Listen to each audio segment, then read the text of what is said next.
This is locking down the price. Britt watched me do it, and then when he went out to close one of his owns, he forgot to do it. And then he got sideways and hung up. Actually, it's the same close. He got sideways on this, and then he couldn't close it.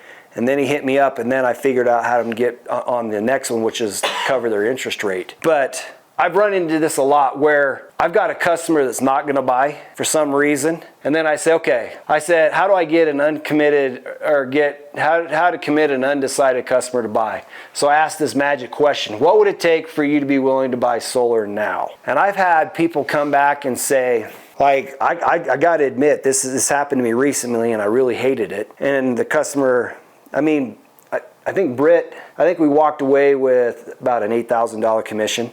So it wasn't a loss, but it would have been much, much more delicious. The customer's like, I want 10% off. I'm like, 10% off? I'm like, holy cow, that's a lot. And I said, okay, I think we could look at that. And I'm like, so you're saying you would buy at that? And he goes, no. And I'm like, well, what would it take for you to buy? And he said, his wife's like, he goes, that was a clue, that 10% off.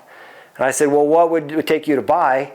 And he's like, I mean, he's not even a buyer. He's just dorking around with me. And he goes, I want another 10%. I'm like, whoa, you want 20% off the price, right? He goes, yeah. And I said, but you'd be willing to buy now if I took 20% off? Yeah. And I looked at his wife. I said, you're my witness. He said that if I was to knock 20% off, I don't even know if I can do it. That's like crazy. And I said, but you're my witness. If I can do the thing he says he's going to buy, right?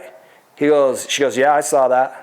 I was like, okay, so I could do the math. I'm like, well, it ain't gonna be much, but good thing there was a bunch in there. Put my hand out. Okay, guess we're doing it. Shook his hand. But the problem is he was already down the path and he was already committed. And because he was committed, it's hard for people to uncommit after they commit so solidly. All right, cool. Put my hand out, shook his hand. Boom. Guy turned into a buyer.